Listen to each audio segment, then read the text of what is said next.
मित्रों, लेकर के आए हैं इस वीडियो में एक ऐसी कहानी जो आपको सिखाएगी कि इस संसार में एक पत्नी अपने पति को कितना प्रेम करती है। ये जानेंगे इस वीडियो में।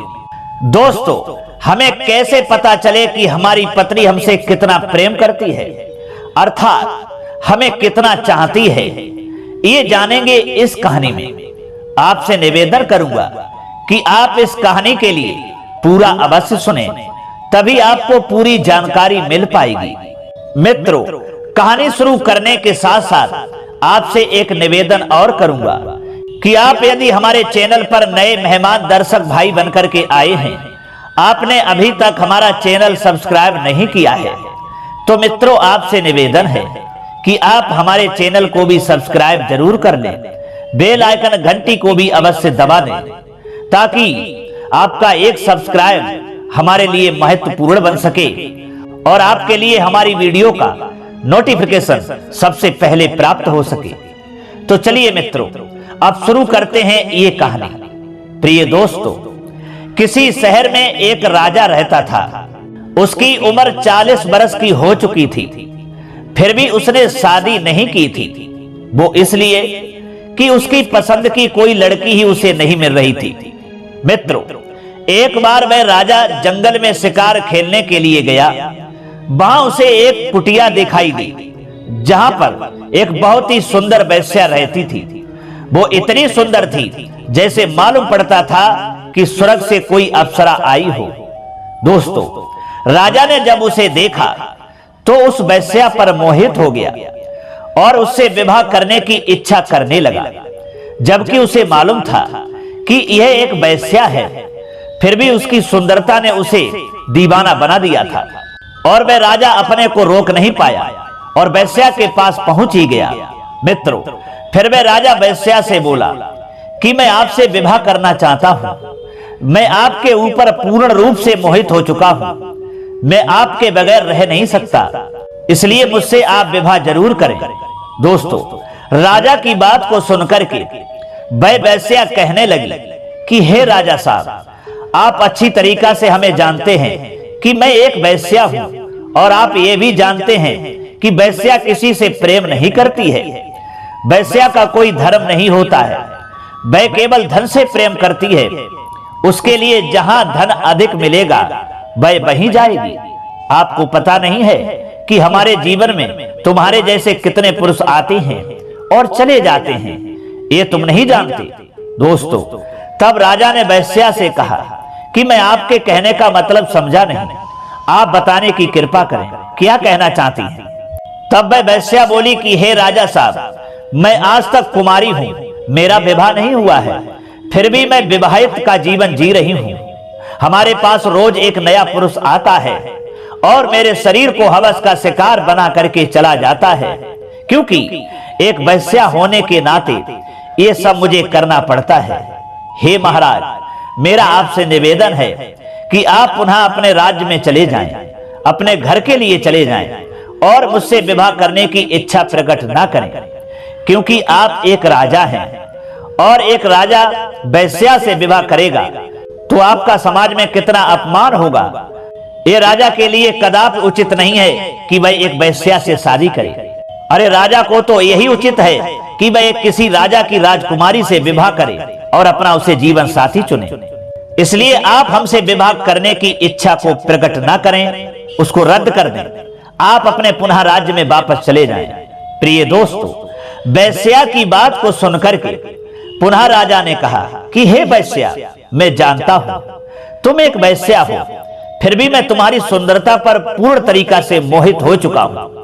मैं तुमसे बगैर शादी करके घर वापस नहीं जाऊंगा, इसलिए आप मुझसे विवाह जरूर करें और मेरी रानी बनकर के मेरे दरबार में चले, मेरे राजमहल में चले। दोस्तों, राजा का यह हट देख करके वेश्या समझ गई कि अब राजा नहीं मानेगा, ये हमारी सुंदरता पर दीवाना हो चुका है। उसने बहुत समझाने की कोशिश की, लेकिन राजा दोस्तों नहीं माना। राजा अपनी ही बात पर अर्थात विवाह करने की जिद पर अड़ा रहा। तब वेश्या ने कहा, ठीक है राजा साहब, मैं आपसे विवाह जरूर करूंगी, मैं आपकी रानी जरूर बनूंगी, लेकिन हमारी दो शर्तें हैं। अगर आपको 2 शर्तें मंजूर हैं तो बताइए। राजा ने पूछा, कहिए आपकी 2 शर्तें क्या हैं? तब वेश्या ने कहा कि हे राजा साहब, मेरी 2 शर्तें इस प्रकार हैं।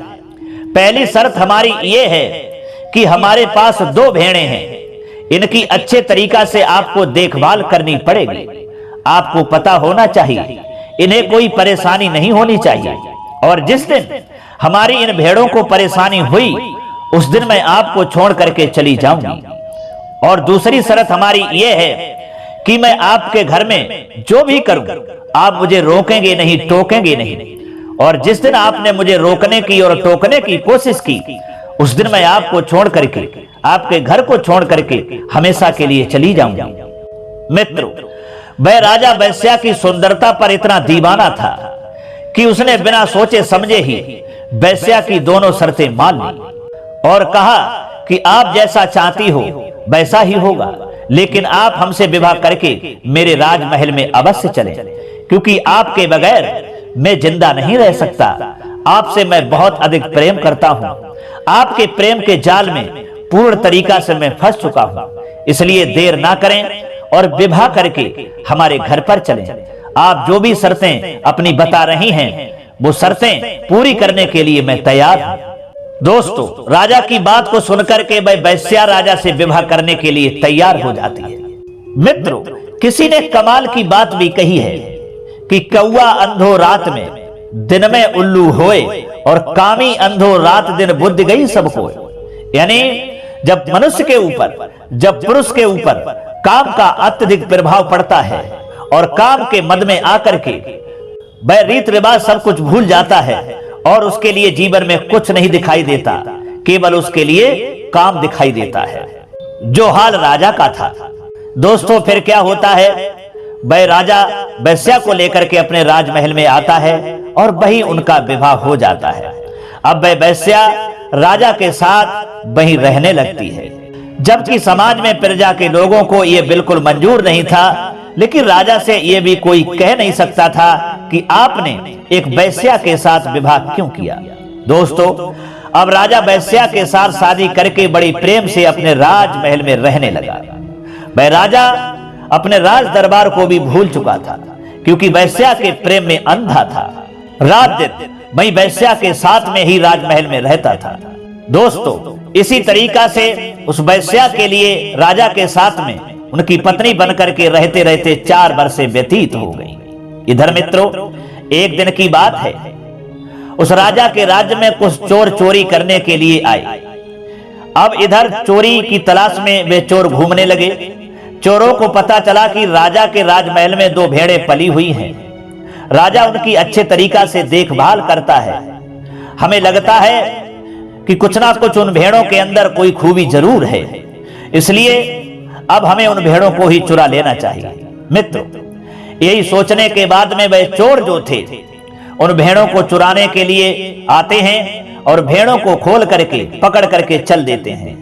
इधर वह राजा वेश्या के साथ में सो रहा था और जब चोर भेड़ों को लेकर के चले तो भेड़ें चिल्लाने लगी, चीख की आवाज निकालने लगी, और उनकी आवाज को सुनकर के दोस्तों वह जो वेश्या थी वह जग जाती है। और वेश्या ने तुरंत राजा साहब से कहा कि देखिए, हमारी भेड़ों को कोई परेशान कर रहा है, हमारी भेड़ों के लिए कोई कष्ट पहुंचा रहा है, वो चिल्ला रही हैं, उनको जाकर के देख लीजिए। दोस्तों, अब राजा साहब जब तक उठते हैं और भेड़ों को देखने के लिए चलते हैं, तब तक चोर जो थे भेड़ों को लेकर के बहुत दूर निकल गए थे। राजा भेड़ों को ढूंढने के लिए पूरे राज दरबार में, राजमहल में घूमता रहा, लेकिन वह भेड़ें राजा के लिए नहीं मिली। राजा चुपचाप अपनी पत्नी वेश्या के पास में चला आया और सारा हाल कह सुनाया कि वो भेड़ें मैंने बहुत ढूंढने की कोशिश की, पता नहीं कहां चली गई या कोई चोर ले गए। दोस्तों, ये देख करके फिर वेश्या ने कहा, महाराज अब बताइए मैं क्या करूं। तब राजा ने कहा, मैं अपना वचन हार चुका हूं। मैंने आपको जो वचन दिया था कि आपकी जो 2 शर्तें थी मैंने पूरी करने के लिए वचन दिया था, वो मैं हार चुका हूं। अब आपके जी में जो आए वो करिए। दोस्तों, राजा की बात को सुनकर के वह वेश्या जो थी राजा से कहती है, ठीक है, हम अपनी शर्त के अनुसार आपको छोड़ करके जा रहे हैं। दोस्तों, वह वेश्या जो थी राजा को छोड़ करके वहां से अपनी कुटिया की ओर चल देती है। राजा चुपचाप टकटकी लगाए उस वैश्या की ओर देखता रहा, लेकिन शर्त के मुताबिक वह राजा अपनी पत्नी वैश्या के लिए रोक नहीं पाया। राजा की आंखों से आंसू निकलने लगे और एक टकटकी लगाए वैश्या की ओर देख रहा है। पलक झपकाना भूल गया, लेकिन वैश्या वहां से निकल जाती है और अपनी कुटिया पर आ जाती है। अब तो दोस्तों, राजा की पत्नी जो वैश्या थी वह तो वहां से चली गई और इधर राजा के अब तो जीवन में अंधेरा ही अंधेरा होने लगा। राजा को महसूस होने लगा कि अब हमारे जीवन में अंधेरा ही अंधेरा है। मेरी अनमोल चीज मुझे छोड़ करके चली गई, मैं उसे रोक नहीं पाया। अब मैं इसके बगैर कैसे रहूंगा, कैसे जीऊंगा। दोस्तों, कुछ दिन वैश्या के बगैर राजा ने अपने राजमहल में गुजारे। राजा पूरी रात पूरे दिन अपने बिस्तर पर पड़ा रहता था, करवटें बदलता रहता था। राजा को लगता था कि मेरा सुख चैन सब चला गया है। राजा को नींद भी नहीं आती थी, राजा की निद्रा भी जा चुकी थी। इतना परेशान अपनी वैश्या के लिए राजा हो रहा था।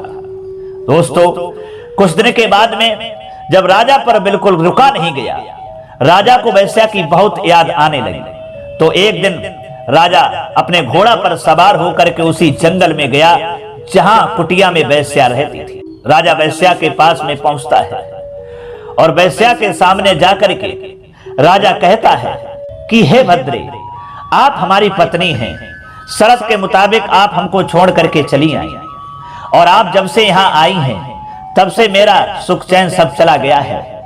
पूरी रात करवटें बदलते बदलते मेरी निकल जाती हैं आपकी याद में, मुझे नींद नहीं आती है।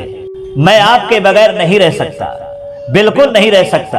आप किसी तरीका से भी हो हमारे साथ चलिए, क्योंकि मैं आपसे बहुत प्रेम करता हूं। दोस्तों, राजा की बात को सुनकर के फिर वैश्या कहने लगे कि हे राजा साहब, मैं कुछ दिन आपकी पत्नी बनकर के आपके राजमहल में रही। आपको यह अच्छी तरीका से मालूम है कि मैं एक वैश्या हूं और वैश्या का कोई धर्म नहीं होता है। वैश्या के रोज नए पति बनते हैं, हर रोज नए पुरुषों से उसकी मुलाकात होती है, क्योंकि वैश्या का धर्म ही होता है अपने शरीर को बेचना, और अपने शरीर को मैं बेच रही हूं। तुम्हारे जैसे हवस के पुजारी मेरे शरीर को रोज आते हैं और नोच नोच करके खाते हैं और चले जाते हैं, क्योंकि मैं एक वैश्या हूं। मैं तो कुछ दिन आपके राजमहल में पत्नी बन करके रही हूं, लेकिन मैं हमेशा नहीं रह सकती। आप अपनी शर्त हार गए, इसलिए मैं चली आई, और आप जो है जिद मत करें, अपने राज्य को लौट जाएं। दोस्तों, वैश्या की बात को सुनकर के राजा कहने लगा, नहीं वैश्या, आप तो हमारी रानी हैं और आपके बगैर मैं रह नहीं सकता, आपके बगैर मैं जी नहीं सकता। तब वैश्या ने समझाया कि राजा साहब, आप हमारे प्रेम में बहुत पागल हैं, ये आपको शोभा नहीं देता, क्योंकि आप एक राजा हैं और मैं आपके लिए बहुत अच्छी जानकारी, बहुत अच्छी कुछ बातें बताना चाहती थी। मेरी 3 बातें आप याद रखना अपने जीवन में। मेरी पहली बात यह है राजा साहब कि आप जो हम जैसी वैश्या के साथ में प्रेम कर रहे हो, एक राजा के लिए एक वैश्या से प्रेम करना, उसे अपनी पत्नी बनाना शोभा नहीं देता, क्योंकि वह राजा होता है, और एक राजा अगर वैश्या के प्रेम में पागल हो जाए ये भी शोभा नहीं देता, क्योंकि वैश्या का कोई धर्म नहीं होता है। वैश्या तो अपने जीवन में पता नहीं कितने पाप कर देती है, कितने पुरुषों के हवस की शिकार बन जाती है, जो मैं शिकार रोज बनती थी। इसलिए आप हमारी बात को अच्छी तरीका से समझ लें, आप हमारे प्रेम में अंधे ना बने, आप अपने को यह समझें कि मैं एक राजा हूं। और मेरी दूसरी बात यह है राजा साहब कि मैं तो एक वैश्या हूं, वैश्या का धर्म नहीं होता है, लेकिन इस समाज की स्त्रियों का, समाज की नारियों का रीत रिवाज के अनुसार उनका धर्म होता है। हमारे पौराणिक शास्त्र, वेद शास्त्र कहते हैं कि जो समाज की स्त्रियां होती हैं, नारियां होती हैं, उनका धर्म होता है कि वह अपने पति के साथ में रहे, अपने पति को देवता समझे, अपने पति को ईश्वर समझे। पति चाहे निर्बल हो, चाहे बलहीन हो, चाहे कंगाल हो, चाहे निर्धन हो, चाहे कोढ़ी क्यों ना हो, चाहे रोगी क्यों ना हो, चाहे काला क्यों ना हो, लेकिन स्त्री का यही कर्तव्य होता है, उसका धर्म होता है कि वह अपने पति के लिए ही सब कुछ समझे और उसकी सेवा करे। और ये बात हम जैसी वैश्या पर लागू नहीं होती है, क्योंकि हम वैश्याओं का कोई धर्म नहीं है।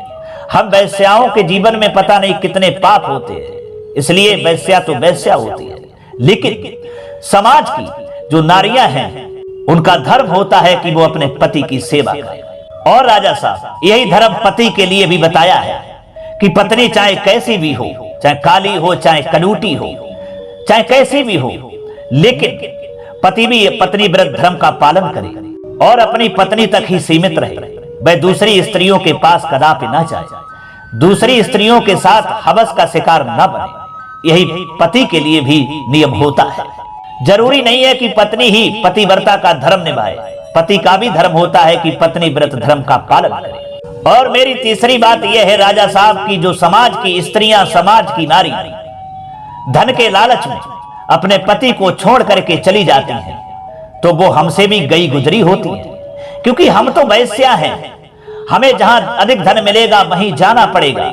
जहां मुझे अधिक धन मिलता है मैं उसकी ही रानी बन जाती हूं, मैं उसकी ही उतने समय तक पत्नी बन जाती हूं। और उसके बाद में अगले इंसान के पास मुझे अधिक धन मिलता है तो मैं उसको छोड़ देती हूं, फिर मैं उसकी रानी बन जाती हूं। इसलिए हम जैसी वैश्याओं को तो कोई धर्म नहीं है। समाज की स्त्रियों का, नारियों का तो धर्म है, उन्हें तो अपने पति को छोड़ करके नहीं जाना चाहिए। मान लीजिए अगर पति के पास में पैसा कम है, उसके पास धन का अभाव है, तो स्त्री का धर्म यह तो नहीं है कि अपने पति को छोड़ करके अधिक धनवान पुरुषों के पास में चली जाए। ये कदापि स्त्री के लिए शोभा नहीं देता।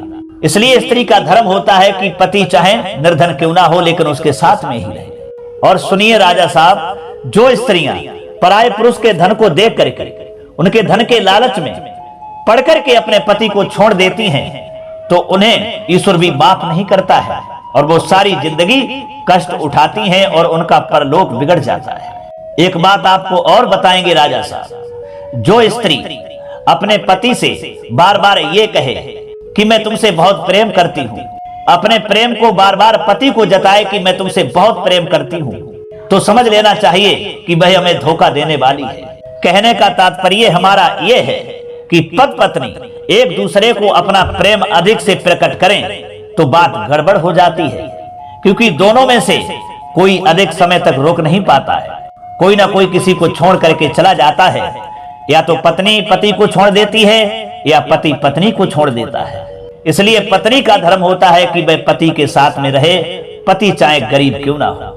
क्योंकि आप ये तो जानते ही हैं, माता अनसुईया के बारे में आपने अच्छी तरीका से सुना होगा। माता अनसुईया अपने पति अत्रि की सेवा में लगी रही।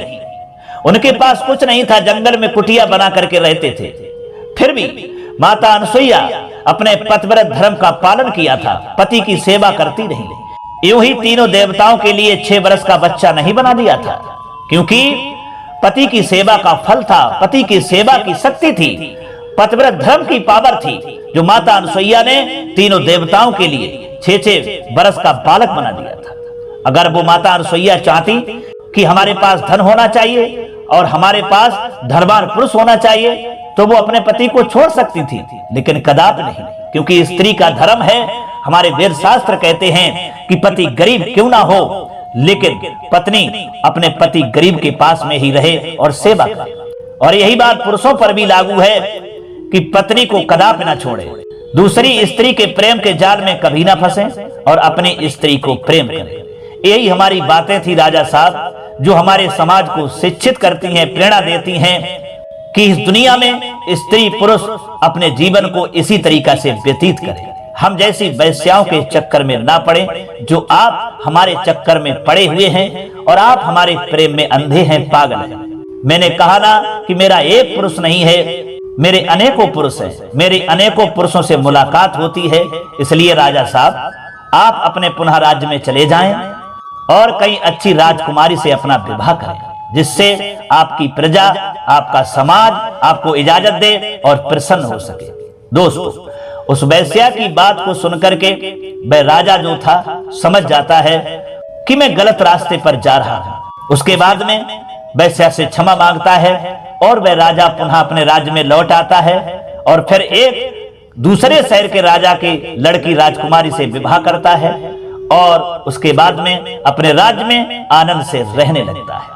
तो दोस्तों, ये थी कहानी एक वैश्या और एक राजा की। ये कहानी आपके लिए कैसी लगी? अगर ये कहानी आपके लिए अच्छी लगी है, पसंद आई है, तो कमेंट बॉक्स में जरूर बताएं और हो सके तो अपने मित्रों के लिए भी शेयर करें।